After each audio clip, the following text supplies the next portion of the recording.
everyone, and welcome to the Hidden Pearls podcast. We are very excited because we're in person. Yes. Sitting together. Yeehaw to that. But then also to have on a very near and dear friend of the podcast who's actually in the OG Hidden Pearl swag, the very first thing that we ever came out with, and a new friend, Christina. And so this week on the show, what we are doing is highlighting the 49ers Pride organization. And so Nick, so glad to have you. It's about damn time, my friend. And Christina, welcome to the podcast. Yeah, extremely excited. Long time listener, first time appearance. So super excited. Long time under the hood appearance, though. We've introduced you many times on some of the over the last few years as you've helped us from the backside. So, well, as Emma said, as we're getting rolling into this. So June was Pride Month, and we kind of had some stuff set up. And by the time I got you guys on, we're into July, but it's all good. We kind of want to tell that story. So we're still celebrating. Yeah. Always. So, I was, had a big Santa Fe, New Mexico Pride. So I was all over that. Awesome. So that was pretty cool. Actually, I talked to a lot of our good friends, who were part of the parade and all that kind of thing. The crowd it was like a sporting event. I mean, just jacked and cheering and yelling, and the energy of that morning was unbelievable. And we got done, and our neighbors, really good friends, Hank and Stuart just said, it was so affirming. And he said, I kind of hate to think that I'm looking for affirmation, but he said at the same time, I've always been kind of nervous to make a public appearance in some of these things like that, because you just, it's weird. And he just said the way in which I felt when we were done, people truly celebrated us. So it was a really cool event that way. So, but anyway, so Pride Month, I just put in a little bit of history. I was looking it up. And so Pride Month each year in June, to honor those members of the LGBTQ community who've been lost to hate crimes and/or HIV/AIDS. And then the really founding of it was, as well as to commemorate the 1969 Stonewall Uprising in Manhattan, which was one of the kind of big tipping points for gay liberation in the United States. So the event also seeks to recognize the impact that lesbian, gay, bisexual, and transgender individuals have had on history locally, nationally, and internationally. So that takes us to Niner Pride, because that seems like exactly what you're doing. You're celebrating kind of whatever identity and or group somebody identifies with that are fans of the 49ers. And not like we're leaving everybody else out, but if you're not a Niner, then, go somewhere else. But anyway, so we wanted to kind of celebrate that. So welcome to the show. And I just, how are you guys doing? And we just were talking about where you're at, but tell us a little bit about your role in the organization. We mentioned it. And how you're connected to Niner Pride, and then we'll dive in a little bit deeper. So thank you. And Christina, it's really good to meet you. I really appreciate that. And so I'm really kind of curious about your world within the Niners as well. So that'll be pretty cool. So thank you. So Christina, if you're okay, why don't you go first? Tell us a little bit about kind of your role within the organization and what you do and how you're connected to Niner Pride. Absolutely. So, well, first, thank you so much for having me on. I am the senior director of inclusion and culture. And with that, I oversee everything to do with inclusion and culture. And I also oversee the internship program, fellowship program, and all the front office hiring. So basically, anyone who's not a player and a coach comes through my team. And so my kind of connection to the work that Nick does with our fan engagement team is, for a minute, it was just me and him working on 49ers Pride. Well, it was him first, because he's been here maybe a few years longer than I have, but I'm going into my 4th season. 10 years, Nick. Exactly. Just a little longer. And so with that, when I first joined the organization, Nick is like, we have this 49ers Pride, and I really want to make sure that we live and breathe the culture of the LGBTQ community, and how can we continue to do that? And so we've been working on that. And then we started on our LGBTQ employee resource group, and I oversee those. I oversee all 5 of our employee resource groups, and it's our newest group. And they've been able to kind of help influence some of the work that our 49ers Pride has been able to do. And so we work very close and very much in collaboration. And I think sometimes Nick kind of gets annoyed with me, but I love him anyway. Okay. Disagree with that last part. All the rest is true. Well, Christina, for somebody that, my background in law, and I've been in a lot of different offices and that kind of stuff. And because my age, I came out of, the 70s and 80s. And so kind of saw the whole progression in the workplace. At first, it was mostly about women inclusion and kind of all those kind of things. And it's evolved into these kind of identities. But tell us, I think some of our folks, and maybe everybody knows that, but like, what does it mean to work on inclusion and culture? Like, how do you tweak culture within an organization as big as the 49ers? I think the inclusion part kind of people might get, but just tell us a little bit about like, what does that look like in a day-to-day practice? Oh my goodness. Day to day is that's a good, interesting question. But, overall, I say I like to make sure people feel like they belong no matter who they are. When you can feel like you belong, you can bring 100% of who you are to your job. And we want everyone to be able to bring 100% of who they are. That is how we continue to be the world-class organization that we are. We're able to attract all kinds of different kinds of talent because of that. And so I'd say my day to day is trying to improve that. How do I will one day, we will help Nick and a couple of other people put on a disc golf event at the stadium, because it grabs people's attention. It gets people together. Like, my job is to bring all the groups together inside the organization. It's also getting ready for Latino Heritage Month, which is the only one of our heritage months that land in the season. So we're crossing every T, dotting every I for all of those activations inside the month, both internally and externally. So there's like all these pieces and parts on top of making sure that when we look at hiring practices, it's really like, how do we make sure people can equitably across all of the avenues in which we can make sure that the hiring is as transparent as possible. If you are interested in getting hired with us, these are the XYZ things that you can do in order to do that. And these are the things that we will do to help you figure out what that looks like. So it's like all these different pieces and puzzles to say, this is the transparency that you need to feel like you are coming every day. You can come to this work and do what you want to do every day. And I think the other piece of it that I like to say is that we have a rich culture at the 49ers, and my job is to till that ground, is to bring everyone together to till and create culture and cultivate what that looks like. And the other piece of it also is I'm looking for more gardeners. I need more people. It can't just be me every day trying to create the culture we want. I need more people like Nick who are interested in making it the best organization that it can be. Okay, then real quick, tell me in 2 sentences or less, what is the culture of the 49ers? Oh no, that is too hard. Oh my gosh, I don't have an answer for that. It's just rich. It's Okay. beautiful. Yeah, I can't do that. It's too big. It's too big of a question. All right. Maybe Nick could. All right, we'll do that a little bit. It's an ecosystem. It's an ecosystem. Yeah. Okay, so the garden is planted. It's a multi-tiered, faceted field. That's good. Okay, all right, Nick, Mr. Fan Engagement, Mr. Smiley Pants, tell us exactly what you do and how you're connected to Niner Pride. Yeah, absolutely. And why are you so annoyed with Christina?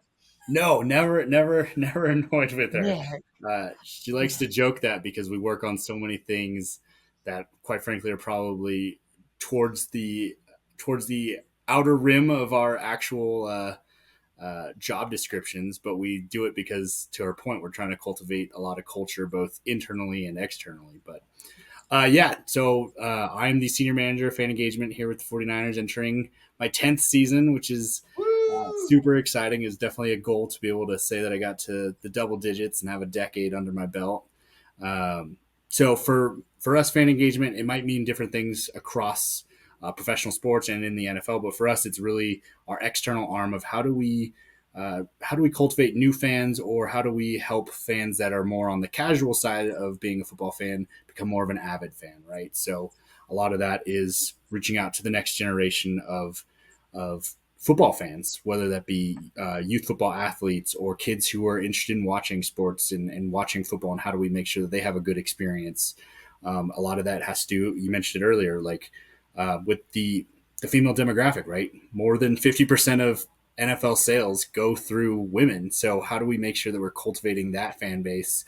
And then there's also so many amazing things as we start to see flag football and, also in the tackle football, especially in the college ranks, like we're seeing more women interested in football. So how do we make sure that we cultivate that and continue to make sure that continues to grow as well? And then across many other programs, our away game fan rallies that we do, our watch parties, and a lot of just things for the fans that maybe don't get to come to Levi Stadium, those special 10 times a year, or in our case, the last few years, 12 times a year, which is always exciting. But how do we capture an entire fan base those other 355 days a year that we can't be at Levi Stadium? And one of those things is 49ers Pride. Is one of those things we never had a direct outreach to the LGBTQ plus community, and we thought this is where we're missing. We've got fans in the Bay Area who are football fans that are also out and in the community. How do we make sure that they know that they're a part of our storytelling as well? And one of the things we thought about, we've been donating to San Francisco Pride for so many years to make sure that we're supporting the community, but then what is a way that we can have a direct voice and do things that they're interested in, and then use that platform to also improve the dynamics between the community and the game of football, especially at the NFL level. So it started back in 2019. We wanted to launch a program that was going to be free to join, where we could capture an audience of fans and understand what would they want from the 49ers if we were to do more LGBT plus activations and different things like that. And right away we said, we're good at football, at least the football side of things. How do we capture that? And let's have a watch party, but let's not just do it anywhere. Let's do it in the Castro, in the district in San Francisco, where we have the highest population of LGBT plus people. And let's really show that we're not just committed to painting everything rainbow, but we're actually going to come to you in your neighborhood. And then how do we start having more conversations where we are discussing what the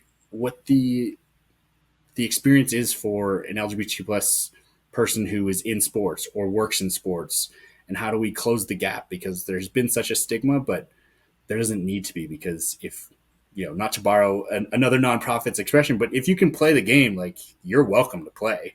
So how do we make sure that we tell that story? And then I think from that, it branches into where we are today, where we can have a drag brunch at Levi Stadium, at an NFL stadium, right? Which is, if you would have told folks a few years ago that we could do that, they wouldn't have believed us. Even we were at SF Pride last weekend, and we were telling people we're going to do it, and they're like, really? That's incredible. Yeah, we'd love to find out more. So, and then we're empowering employees, right? When we started this 2019, we didn't have the employee resource group. And folks are seeing that we offer these types of programs, and then they want to not only be a fan of the team, but they might want to come and work for the team. If they're interested in working in the NFL, which of the 32 do you want to come work for? The one that, is going to actively want to have you be part of their community. Okay. Well, I'm not sure where to follow up with all that. Yeah, sorry, long-winded answer. You got to dice it up a little bit so we can have a Okay, but on that though, Nick, do you think you could describe the 49ers culture in a few sentences or less? Yeah. I mean, I can only speak for the 10 years that I've been there, but I think, to CJ's point, it's a rich history of chasing greatness. And a lot of times, in a lot of ways, they have had a lot of greatness that have come through the building, especially depending on how you measure it. And I think that's the one thing we're always chasing, is how can we be great? How do we, to quote Bill Walsh, how do we behave like champions before we're champions? In every single aspect, not just in the X's and O's, but in the business side. So that's certainly how I would describe it, is that we're trying to be champions regardless of what happens on the field. Okay. And, all I'll add, because I've been in a lot of different football communities, you know what I mean? And so the chasing of championships, though, doesn't necessarily mean an inviting, warm, rich work environment. You know what I mean? It can be a dungeon. So, I mean, there's this side to that, though, that the Niners have really tried to embrace, I think, in that way, and listen to you guys in the way in which you're working the workforce. So that's pretty cool. I did want to comment on, about the role of women in football. Did you see in Tight End U, we had the flag football, the ladies came. So in Tennessee, they have both a big AAU structure, and it's now an accredited sport with all the high schools.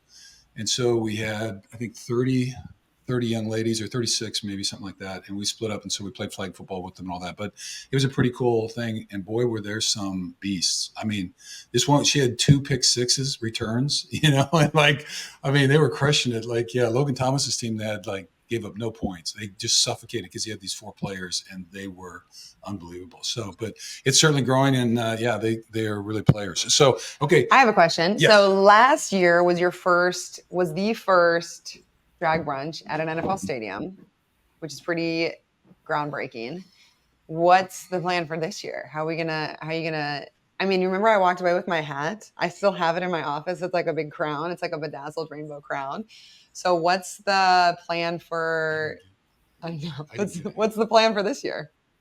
Yeah, I mean, we're in the kitchen right now. We're starting to cook up what we can do, but I think for us, it's how do we take what was sort of a baby step, even though it was groundbreaking? How do we take that baby step and then start stepping a little bit better? How can we make some of the logistics that went into it a little bit smoother? And a lot of it, right, is building on the confidence that we had a successful event. Now that we've had one successful event, let's not just copy and paste it completely. Let's build on it.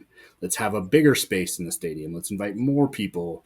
Let's put let's put more dollars into getting the story out there, right? Whether that's in social media or in getting more physical media on site. Let's do even more now that we've proven that we have a successful event. And yeah, so I think it's growth really is the next big thing for us.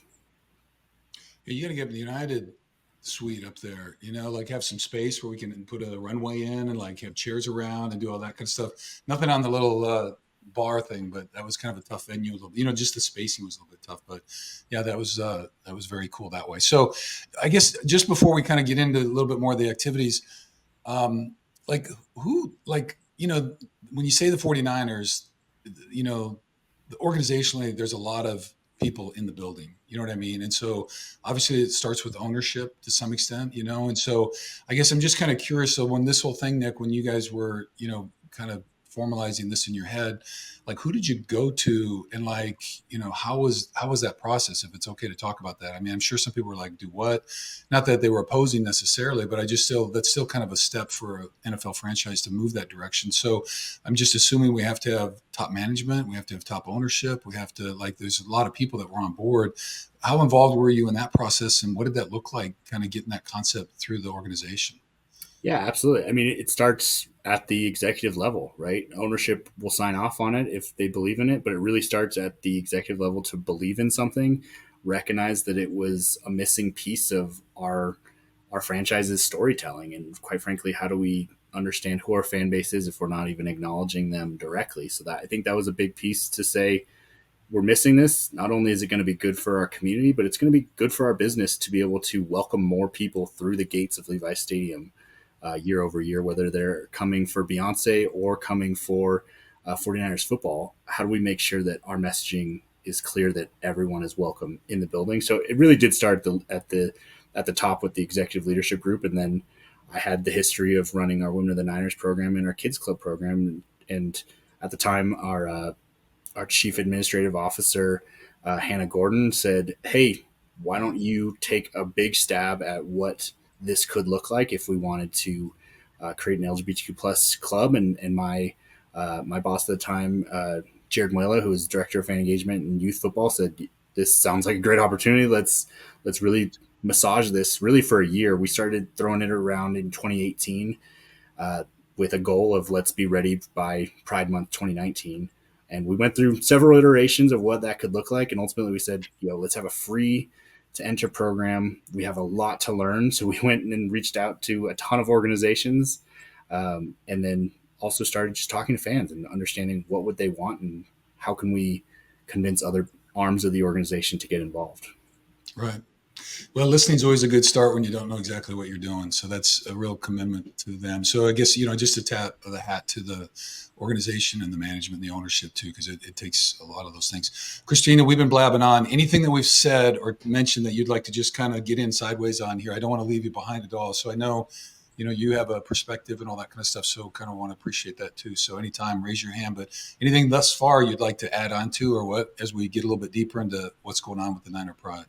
Yeah, I mean, I would say that when I started and to this day, I'm still the most senior LGBTQ identified person in the building, and so as the senior director and being able to, like, when Nick came to me and said, like, I have 49ers Pride, we've been doing this for a couple of years, I want to continue to make it better.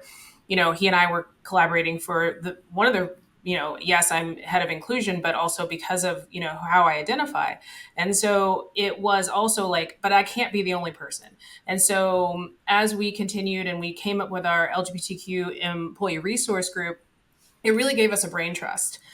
Because as someone who is like, a Black LGBTQ Jewish person who grew up in the Midwest, like I'm not going to have the same and also an Xer, I'm not going to have the same point of view that our like millennial and younger Gen Z employees who are LGBTQ who come into our organization. They have a very different profile than myself, and so it really is a brain trust to come together to kind of understand how we can help build these things. And how even like drag brunch came about was like sitting in a room, and it just kind of like, this is something so very near and dear to the culture, that it made the most sense. And so like that's kind of how that kind of came about, and using Nick and his like who he is and how he gets things done is how like it really came together in this beautiful way. Well, that's pretty cool. And I'm just going to say this because our family, I mean, we go to every game, right? And so I've been in a lot of NFL stadiums over the last 7 years. And I'm just going to say, of all of them, I'm thinking that, as far as feeling like safe and included and welcome, like I can't imagine a different place other than Levi Stadium. I mean, I really mean that, like there are places I would think, there's just certain places you go, like there's places you're encouraged not to even wear your 49er stuff. You know what I mean? Because it's like that hostile, not to mention any name, Philadelphia. Anyway, but so it's just a great, because when you are out and about, it's just like, it is a happy, kind of, yeah, it's rivalry and all that kind of stuff. And you'll hear a little back and forth and all that kind of thing. But for the most part, Levi's is really a welcoming, feels very safe. Now that's easy for me to say, to some extent, but like at least everything I observe, it's got a real different vibe that way. So even the football games, are great as well. So that's pretty cool. So, okay, Lou, where are we at in the outline here? Well, looking at Niners Pride as its own entity now, so what would you say are the goals and objectives of Niner Pride? Yeah, the goals and objectives, I think, stay relatively the same as they were when we launched, and it's really to create the ally voice for the 49ers and be able to understand, acknowledge whether someone has come out or not, to be able to see the 49ers and recognize, like, that's an ally to me, and I know that I have a safe place, and whether or not I like American football, like, that's a place that's going to accept me for who I am. And if I choose to enjoy football, then I know that's a place that I can go to enjoy it. And I think for us, it's discovery. It's understanding so much more about our fan base, like I said before, that's missing. So it's discovery of new fans, or fans that, not even the new fans, but it was so great when we launched because we got so many great messages from folks. And one of my favorite ones was someone who was a season ticket holder for 40 years and just sent a quick little message to say, signed up for the program and said, I've always been a 49ers fan. I've always felt like I've been a part of this fandom, but for the first time ever in my 40 plus years of being a fan, it feels like the organization is actually speaking to me. So that was really affirming to just know that we're on the right path. Because to your point earlier, there are going to be some folks that oppose to some of the ideas, and it's breaking through those, and then you get those really special messages where you connected, and we're doing the right thing. Yeah, and now you have 5,000 plus members. Yeah. So CJ, did you want to jump in? Yeah, I was just going to say, like, I think the important point of what like is even in when I'm hang out with my friends, and or like we do an LGBTQ event, people are like, I have been a fan. We are there, like we exist in these communities, and to think that like there are just teams who don't acknowledge a whole fan base that goes to a bar on whatever day on and gay bars have TVs, and like you go and you sit there and you cheer your team. And to me it was just it makes so much sense, and I don't understand why other teams aren't doing this, of like you have a huge fan base that is just not being spoke to. And like that's what's the most incredible thing about 49ers Pride, is that we are able to speak to a group of people who've always been there. So, and I just, I won't give you the whole story, but I just wrote a little piece and it was kind of based on I See You. and the different ways in which we see people. You can kind of look at them and you see a color and clothing and whatever.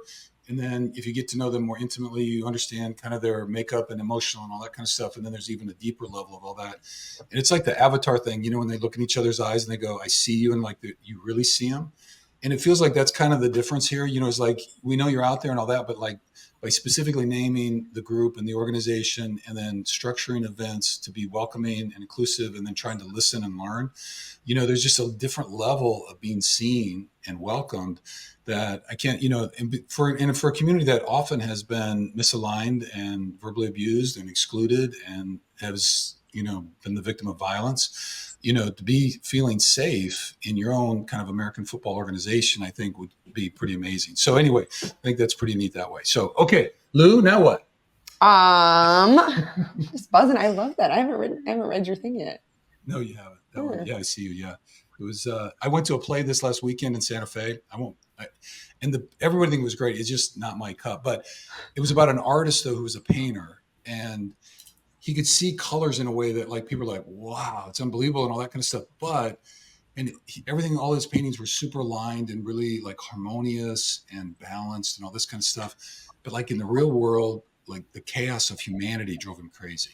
And so he really and so the one woman he truly loved, they never could deeply connect because he just couldn't let himself past his own creativity and his work. You know what I mean? And so there's a lot of different levels to it and all that, but it really got me thinking. There's this beautiful between the heroine and the guy, and they're singing this song about see me, and they're saying the same words, but having two completely different conversations. You know what I mean? He says, I see you, but he sees her hair, her skin tone, her dress, and she sees him like his heart and his soul and who she loves. And he can't quite see her in the same way. So anyway, I wrote this, it's a guided meditation on I see you, but then using the avatar kind of in a different way about that. So, but it really makes me feel that way because I have that same experience with our friends. And when you really get to know people and they have that conversation, it's like, not only do I feel like I've not been seen for so many years, I can't be seen because it's dangerous or unwelcoming and all those kind of things. And so it's just a real different vibe though, for that to be out there that way. So anyway, all right, all good. So let's see. Nick, 5,000. Is that right? 5,000 and growing? An army. It was 5,000 before San Francisco Pride. We walked away with 1,500 new members. So we're closer to 7,000 now. Oh, that's terrific. All right. Yeah, it's phenomenal. And to your point about Santa Fe Pride, San Francisco Pride, everyone's so excited to see you, right? It's not uncommon when you get that many people in any area that people are upset because their expectations aren't met or something has ruined their day in some way or another. But every single person we interacted with was just so happy and felt, you could just tell that it's called Pride for a reason, that everyone has a sense of pride. They're celebrating, and it's just really special. So this is total tangent, if you'll bear. So you remember the Supreme Court, I can't remember how many years ago, when they came out on the Equal Protection Clause ruling, about marriage, same-sex marriages were going to be legal. Anyway, I just coincidentally was in San Francisco for a legal CLE conference, and so that decision came out that day. And so after we got done, I took a cab down to the Castro. I couldn't even get close to it. I had to walk the last about mile because it was just pandemonium. It was unbelievable down there on the day of, and it was so crazy. And you could just feel this kind of, even that was kind of a recognition in a way that was different. We don't have to go state by state. It's like, in the federal government, I have this right and nobody can take it away from me. And just kind of the relief and recognition and validation, I think it was pretty cool. So just kind of wandering around. That was a night. Anyway, another story later, but okay. Let's see. What else we got? We got drag brunch, donation. We did all those. Okay. Yeah. I mean, in any other type of activities, like obviously Pride was huge. So I don't know if you guys want to share anything on that and just like the experience of it. Obviously we got some new members, but were there any other just like special moments or things that came up while you were at the parade and just up in San Francisco celebrating?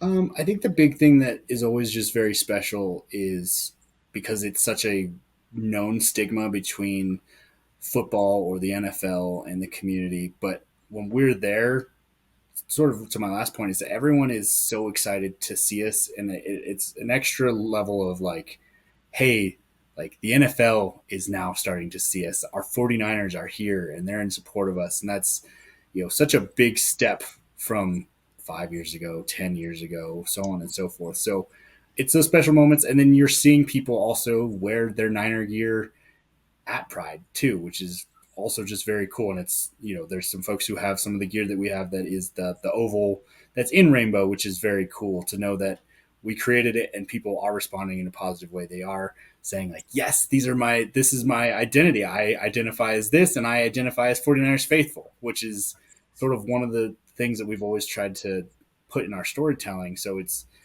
very cool on our side for all the hard work we put into it to see that people do care. And then it's very refreshing because everyone is so excited and there's so much going on. They're excited to see each other, and then they see the logo and they're like, the oval in rainbows, let's go check it out. So it's just special because we're all get to be in places with lots of people all the time, and you don't get that, and people aren't always excited to see you. To your example earlier in Pennsylvania.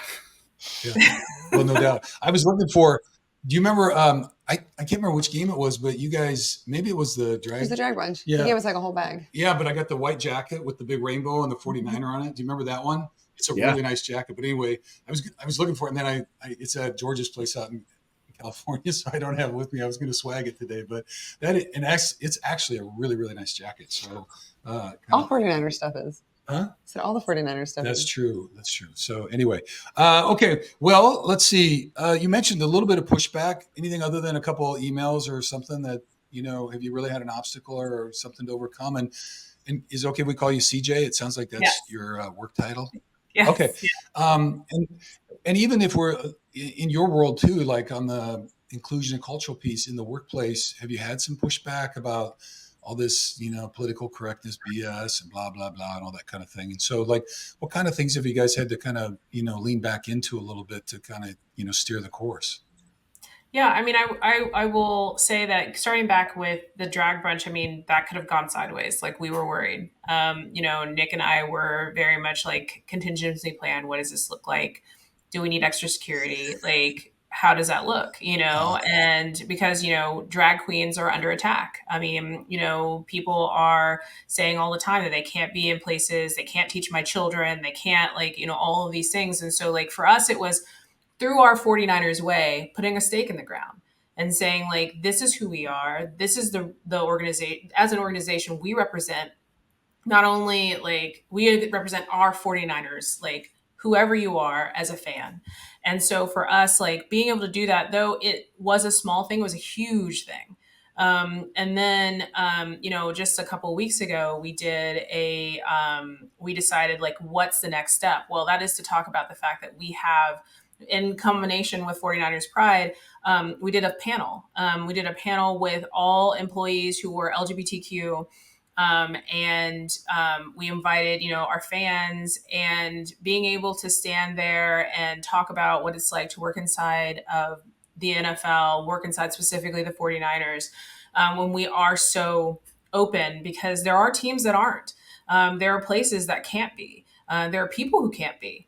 And so being able to be that place that, is an open place for folks has been huge, because, there's when you're talking about the marriage equality, like, I remember when there wasn't marriage equality and I got married after, but really thinking about the fact that we used to have to like put together our wills and do all of these things, knowing that like we didn't have the same rights as everyone else. And so that kind of gets me back to your question, like, every day we have to basically future-proof the work they're doing. So whenever Nick and I are thinking about doing things like this, it's got to be so successful they can't take it away from us. It's all the things that we're trying to do both internally and externally, so that like we can show that like it's good for business, it's good for our organization, it's good for who we are as a team. It also helps us recruit. Like it really does. Like there are people who apply to us because they see that they can be open at our organization.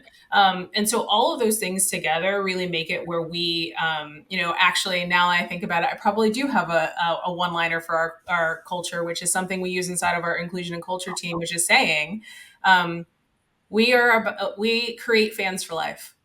No matter who you are, no matter who you want to be, we create fans for life. I like that. That's good. When you think about, that is really good. When you think about I mean, just like I loved your comment about looking for more gardeners and like kind of tending to the soil and growing the community. I mean, what type of people are you looking for? You know, is there like a specific, not to play off the avatar thing too much, but like what type of energy do you want to call into the 49ers even more?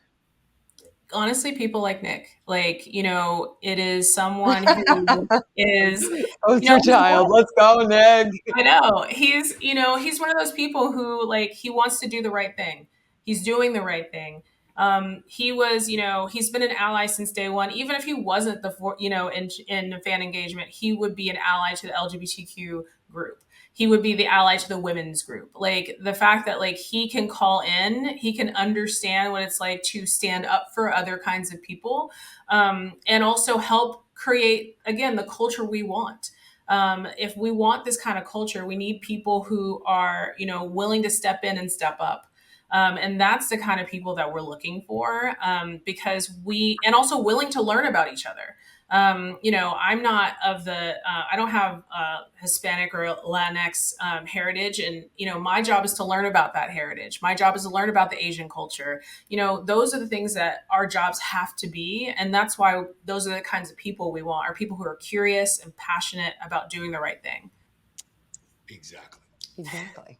I like it. Staying curious, being open to the possibilities, and seeing everybody as a potential friend, you know what I mean? And welcoming and seeing what does this person have to teach me? You know what I mean? And just kind of rolling with it and seeing where that takes us. So it's just a whole different kind of philosophical approach to employment and running an organization in that way. So, and also just like how intentional you have to, this is like something that's been so huge for me lately, is like how hard and I guess protective you have to be about creating a sacred space. And like, I'm coming from the mindfulness perspective, but like if you're not so intentional about exactly what you're saying, like sealing all the gaps and protecting people when they are really vulnerable and showing up for different situations. And, and I'm sure even with 49ers pride, right, there's still people who like, there's still fear in people's hearts, and there's still fear around like, what if I'm not really accepted, or what if this gets taken away? And so, I guess just so important about creating that sacred space for people, and how conscious maybe we could ask people to really be when they are in those vulnerable situations. Because I mean, the thing we always talk about is like, you literally never know what anybody is going through. And for a lot of these people, which is so exciting to hear, it might be their first time at a 49ers game. And I think like what's been so beautiful about being at Levi's for so long, like what a gift, first of all, but it's just, I feel like everyone's always been so kind, and it's always been so safe and like an organized and clean event. I don't know if they have like cleanliness on the Japan stadiums that I've been to, but that's a whole different category of cleanliness. But and just going to other places, like people are just harsh and abrasive. And so I guess just championing the 49ers even more, and like the people behind it were obviously you two. So it's very special. Yeah, and I agree totally. I mean, and I guess I want to say, just kind of falling in the ally camp, you know what I mean? Like, I just want to speak out to those who are listening, like, well, this isn't my community or whatever, that kind of thing, whatever. But I think of it like, when the research and all that stuff came out on high school bullying, it's not really between the bully and the victim. It's between the crowd and the bully. And it really just takes one person to step inside that circle and say, hey, we're not going to do this. This is not okay. And you're not going to do that to this person. And so the power of even a single or a few voices that will stand in opposition to those other voices is just so critical, for me. That's, because I really see that as being kind of, that's where our role is in that kind of context. And it's just like, to the extent that you're in that environment and it ain't going right, I mean, it's not on the LGBTQ community to fix that community. It's our responsibility to step in and say, hey, you're not going to do that here. And so I just want to encourage folks to like find courage and find your groups and be together and walk with people and stand up with people, because I think it does matter. Do you know what I mean? And so when all the voices are united, you don't know who is who in that crowd. And there's a bunch of allies and there's a bunch of whatever, and it's all good. But like, the crowd needs to formally stand up together. And so I want to shout out for that for folks. If you're a little bit nervous about that or whatever, it's never been your thing, just remember, if you've ever been on the outside of the circle, it's not very much fun. And so we want to keep opening the circle wider and wider and making it stronger and stronger and safer and safer. So anyway, that's my 2 cents on that. That's my pitch. Okay. All right. All right. All right. Future, anything, what's the big plan? So I know you're planning some cool stuff. You talked about Heritage Month coming up for the season. Any other events or anything you want to talk about, and talk to just how can people help and support the growth of Niner Pride, and just making sure that it has the mojo that you guys are looking to bring. So what can people do to try to help? Yeah, I mean, we can start teasing some of the big in-season events that we have coming up.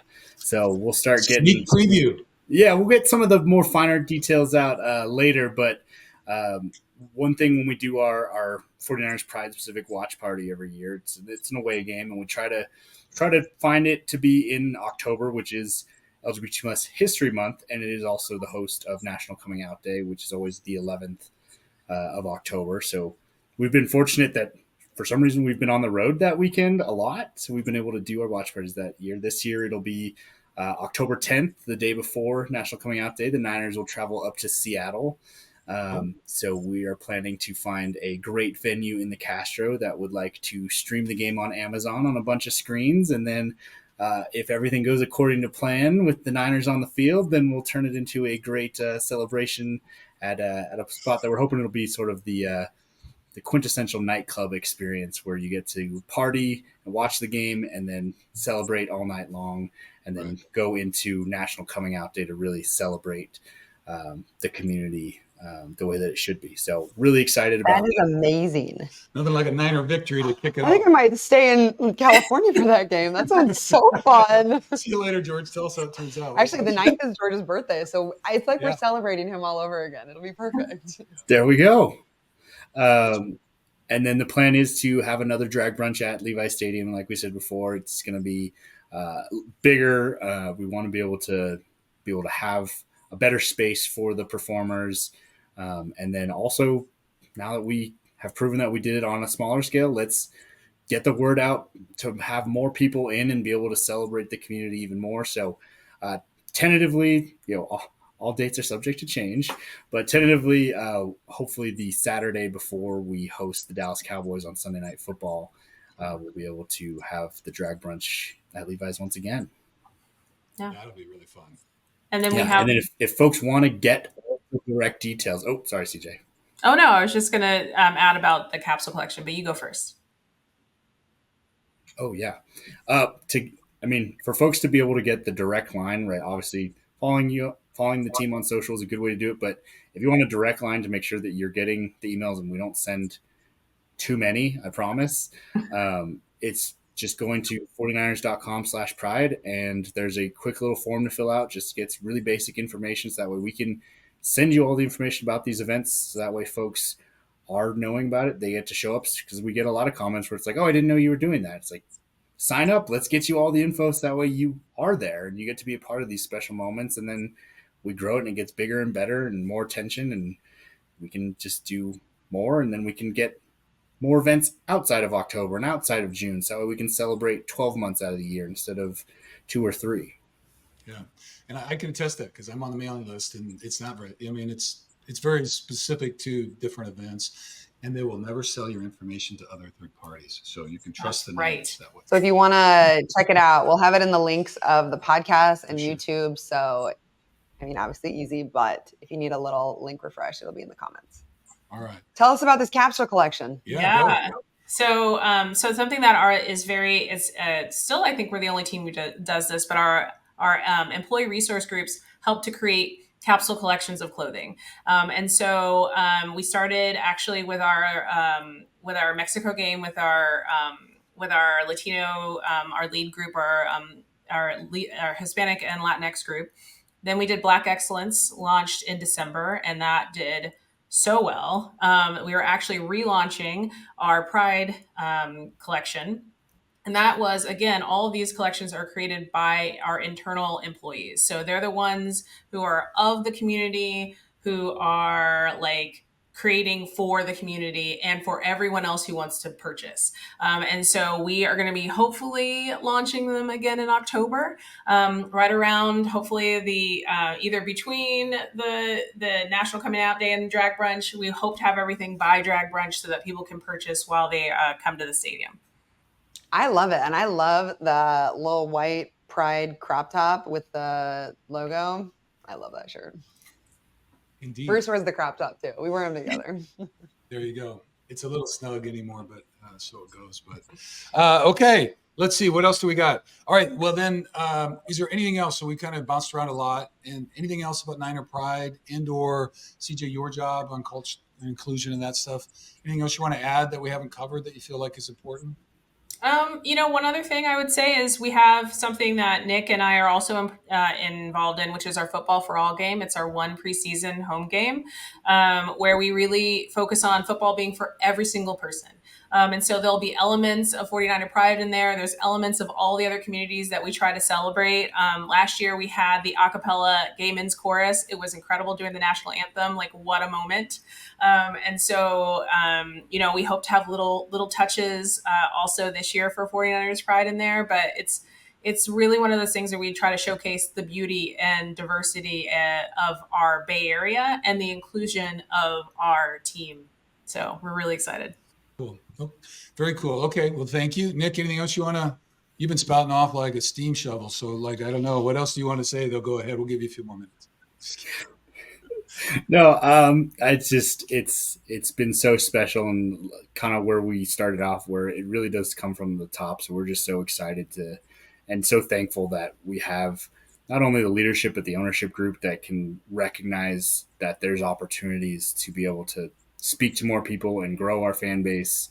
And they see it and they empower us to go and do it. So it just feels so special. It's one of those things.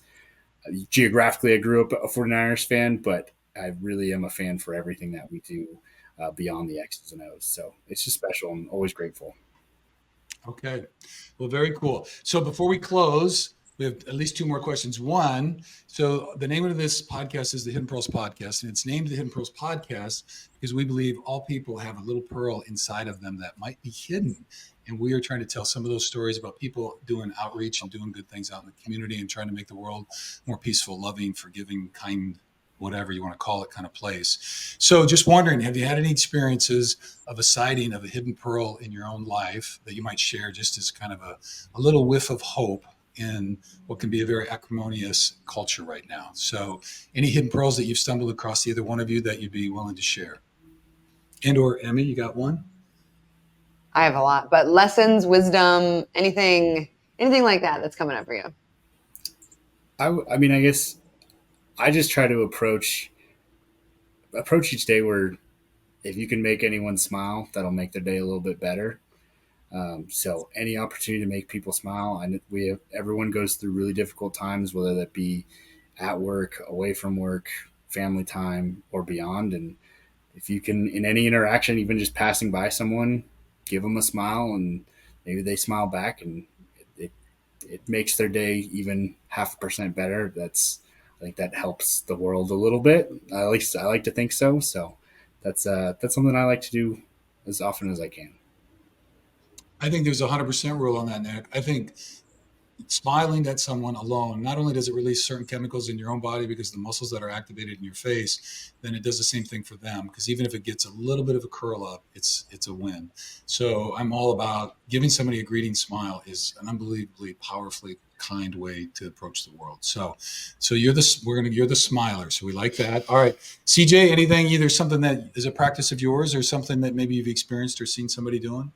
Yeah, I'm gonna say that something that I hold very true to who I am is to show up. And so for me, that means to show up when someone asks me to be there, show up when they don't ask me to be there, because you really don't know. Again, to what we've been talking about, what people are going through. If someone invites you to something, if someone is going through a hard time, show up in whatever way that you possibly can, because it means more than you know. Those are both great. Yeah. Presence is a pretty powerful component. You don't have to really do anything. Just listen, nod a little bit, and make sure somebody knows that you're there for them and you love them. So it's pretty big. Ooh, anything? Yes, I think so. Touching on TEU, but we had this. Well, it was more just the opportunity for all the tight ends to like ask all the quarterbacks about like, what are you looking for? How can I be better to like serve you? How can I be more open? You know, and so not just like, yes, to gain in the tight end position, but also to be like more friendly and compatible and to like make more connections, right? Which obviously leads in touchdowns. We love touchdowns. But it really has like, it's been sticking with me lately in just thinking about like, you don't really know how to serve and connect with someone unless you ask.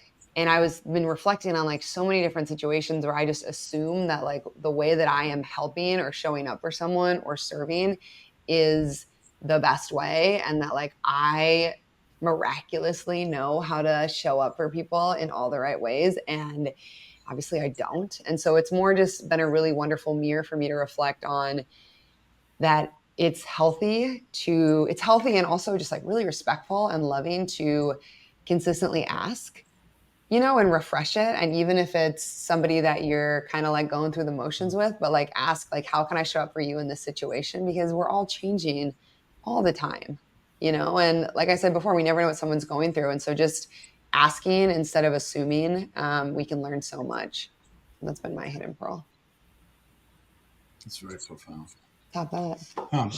Well, I was going to tell a story that I had a conversation with Dak Prescott. I was talking about Dak Prescott too. We were at the concert Tuesday night at Tight End U, and Dak was there. You know, he's throwing and all that. But anyway, he was there, and so I introduced myself, and we kind of met. But anyway, turns out Niner fans, he's a great guy. Yeah, he really. Turns out he's awesome. Anyway, but he finally just goes, dude, what is it about the Cowboys and George and you guys? Because every time we play anymore, he says, you're just whipping our ass. And I said, dude, I don't know. You light the fire amongst us. But anyway, yeah, that was a pretty cool scene in that.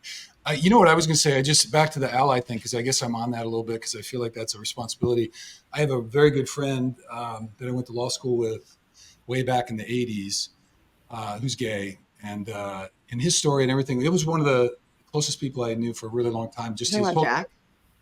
No, I was not to be named, but I don't know if they'd mind. But anyway, but Jack too. But anyway, but every time like we do a post or do an inclusion thing, or like I go to Gay Pride, or I put something up, because I'm ordained in the United Church of Christ, and so our denomination ordained the first openly gay pastor in 1972.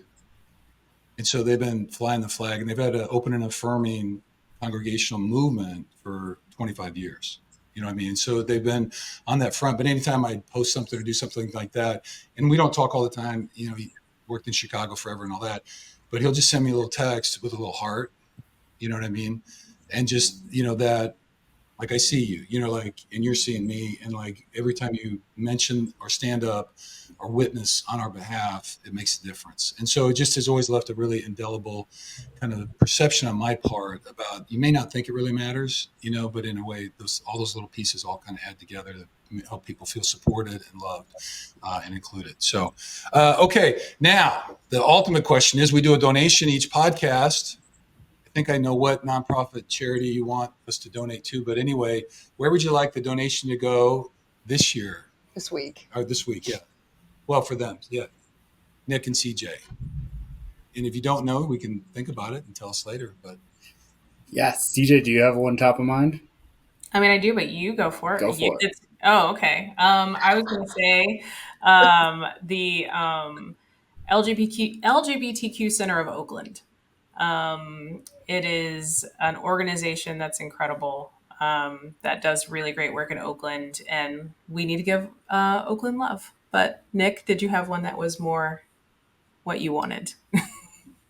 We can split it up. We got more funds. Like we can do more than one, guys. No, I actually love that. I've gotten to work with them very briefly, but part of what we want to do is also, in welcoming people to the Niners fandom, is also acknowledging that there's a NFL-sized hole in the East Bay, and how do we get to give those folks an experience that they're missing? And one of those ways is converting their silver for gold. So why don't we double down on Oakland? Okay.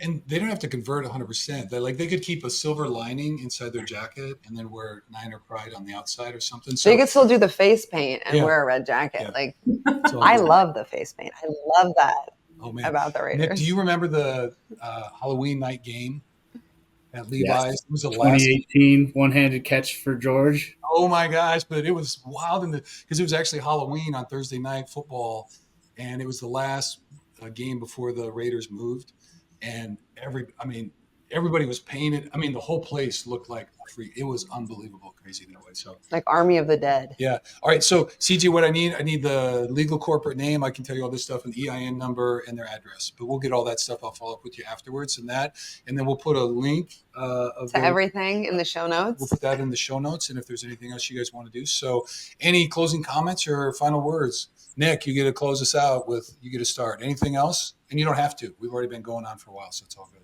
Nope, just very thankful to be able to know the people on this call, and hopefully this message gets to people who can hear it and be inspired by it a little bit. So just very appreciative, very grateful, and excited to see what comes next. Yeah. Okay. Miss CJ? I'm going to say thank you so much for giving us this platform. I think it's really important for people every time, like Nick said, every time people realize that we are inside the organization, not only as allies, but actually of the community, but that we are cultivating this fan group and that we're cultivating people working for us. People say thank you. It really means so much. And I want to say thank you. It means so much to know that we can continue to put that allyship and that kinship out there. Okay. Well, very cool. Well, we're proud to be part of the Niners and proud of what you guys do and standing up and doing the work that you do to both make internal stuff at the Niners inclusive as well as reaching out to the community. So it's a great thing. So anything from you, young lady? No, I can't wait for the next drag brunch. I had so much fun. That was really fun. We did have a great time. So that was pretty cool. So yeah, very much fun. So, all right. Well, thank you. Really appreciate you guys. Continue on. It feels like, so for me, tight end U is kind of like the kickoff to the season a little bit. You know what I mean? Like we're in hibernation, then tight end U comes and there's like 4 weeks left before the report. So it's kind of like, it's siphoning down, so we were about ready to rumble. So we're kind of getting our boots strapped on and getting ready to go. So it'll all be great. So, all right. Well, let us know if there's anything that we can do to help or support from our end. Let us know. We are always there for you guys. And we thank you very, very much for being on the show and taking time. And tell all the management folks, we thank them too for letting you share your time with us.